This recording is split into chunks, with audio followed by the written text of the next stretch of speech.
Thank you for buying a Bhumi Diamond Sharpening Stone. This video is a basic guide to using your stone effectively to sharpen any of your knives. The stone has two sides, 400 grit, which is rougher, 1200, which is smoother. So you would use the 400 to define the edge if your knife is really blunt. And then you would use the 1200 to maintain and refine the edge to give you a very nice sharp edge. To use the stone, put it on a raised, non-slip surface, like a little wooden chopping board, so that you can ensure that the stone itself doesn't move around very much. If you have bought the Bhumi sharpening kit, then you would have a box complete with two magnets on the surface and a little piece of PU leather, which you can lay over the box so it doesn't get scratched. And then the stone clips onto it, and now you have a stable working surface for you to sharpen on. So the first stage in sharpening a knife is to understand the angle, right? Specifically the angle of the edge or the bevel. Now everyone talks about 15 degrees as being a really good angle to give you a razor sharp edge. But what is 15 degrees? So let's have a quick look at that. Let's lay the knife down. Now incidentally, this is a flat knife, so there's no taper. So let's lay the knife down. Put that there. So somewhere there, right? That's about 15 degrees. And I can just about put half a finger underneath the blade. Now, do we pull or do we push against the stone? Both ways work. I tend to prefer to teach people to pull when they're first using the stone. The reason is we need to maintain a constant angle when we sharpen a knife. And when we pull, it's easier to keep that constant angle. When we push, there is sometimes a tendency to roll. And if we do that, then we're completely altering the sharpening angle and we won't get a sharp blade. So my first suggestion to most people as they start out is to use a pulling action. Now the next thing to do is, if you notice, I lock my wrists. So this is just like playing tennis. In fact, what I suggest to people is move from the waist up. So keep your wrists locked, and that way the angle of the knife remains constant, and move your shoulders or your waist up and just draw the blade across the stone. You don't have to use a lot of force because the stone itself is very abrasive. The next thing is, which direction do you point the blade at when you are sharpening? It makes a difference because as you sharpen, you lay very fine micro grooves into the metal, and these micro grooves help the blade bite into whatever surface that it is that you're cutting. So let me demonstrate with this other knife that I have. I do a lot of slicing and slashing kind of cutting like this. So what I want my blade grooves to be is I want them lined up this way so that as I connect with the surface that I want to cut, they bite into that surface, right? Now if you're sharpening a cleaver or a chopper where the action is straight down, then you probably want to line up the grooves fairly straight this way, perpendicular to the blade. And if you're using a knife for cutting leather and pushing through things, then you probably want to line up the grooves this way. So that means that for me, when I sharpen, I hold the knife pointing in this direction. For a chopper, I hold it a little straighter. And if I had a knife which I use for push cutting, then I would probably hold the knife at this direction. Now, the object here is to sharpen right at the edge. How do I know I'm sharpening right at the edge instead of some other part of the blade?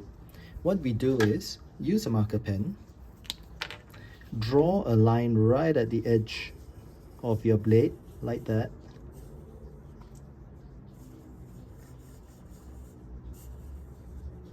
Okay.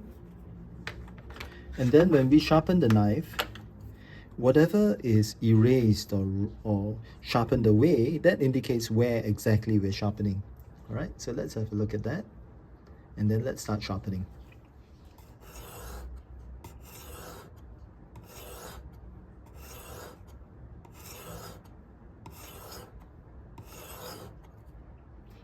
Now if you now look at the blade, you notice that right at the edge, all the marker that was, the marker line that was there is all gone.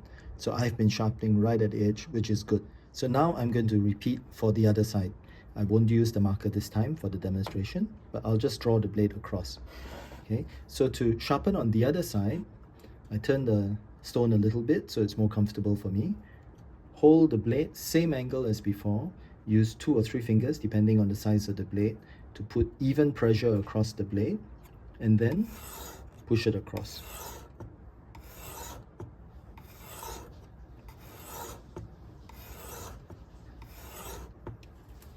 Now, this blade has a couple of curves.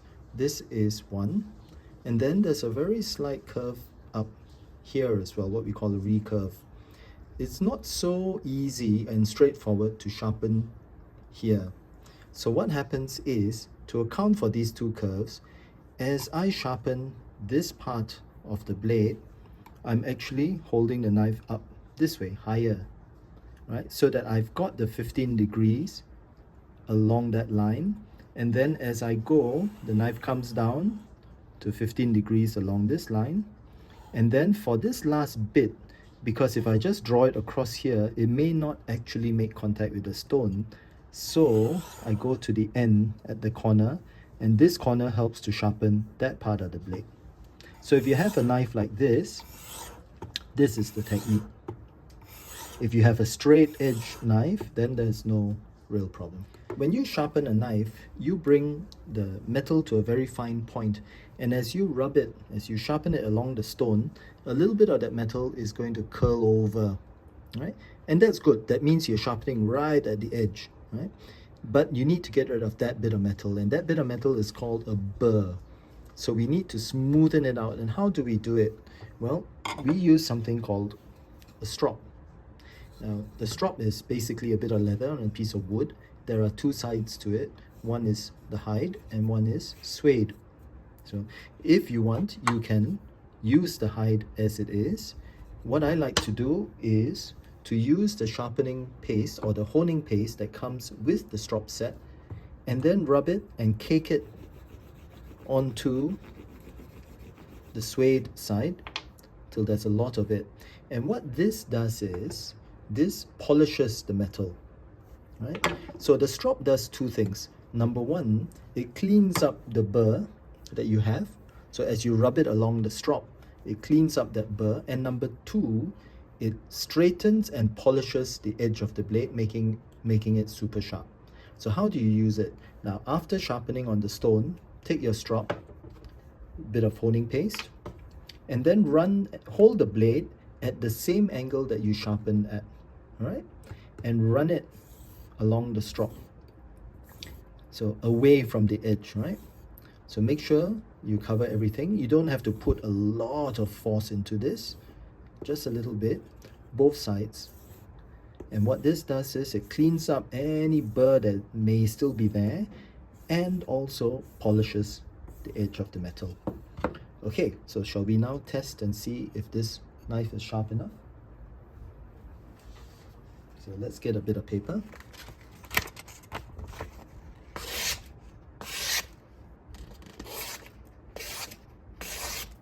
Not bad. It could still be a little bit sharper, but I think you'll agree that that's good enough for 95% of what you're going to use a knife for. So that's it for the basics of sharpening, but there's one more thing. When else do you use your strop? When your knife is really sharp, the edge is nice and fine like this, and when you chop things, like if you have a cleaver and you're chopping bones, what happens is you'll find that if it's a nice sharp knife, it will go through the bone and the meat, no problem. But later, as you try and slice, you may find that the blade tends to drag and it doesn't give a clean cut. The reason for that is that very fine edge, as you chop, has become a little wavy because of the impact with the bone or whatever else, right? So a strop can be used then after chopping to align the edge again and to straighten it up and polish it so that the knife remains sharp. So if you've got a cleaver or any other knife that you're using for heavy duty chopping, and you've done some chopping and it feels blunt after that, don't waste your time sharpening again. All you need to do is strop your blade. So how do you care for your Bhumi Diamond Stone? As you use the knife, basically metal filings will clog up the surface of the stone, yeah, and you need to clean that off. The stone itself is basically a layer of hard plastic, 2 sheets of stainless steel with a polymer and industrial diamond. So the diamond is what is abrasive. All the little bits of metal filings will get stuck between the diamond and make the stone a little bit less effective. So to clean it, all you need to do is use a little bit of window cleaner. Get yourself a cloth and then spray onto the stone and wipe it off. And you can see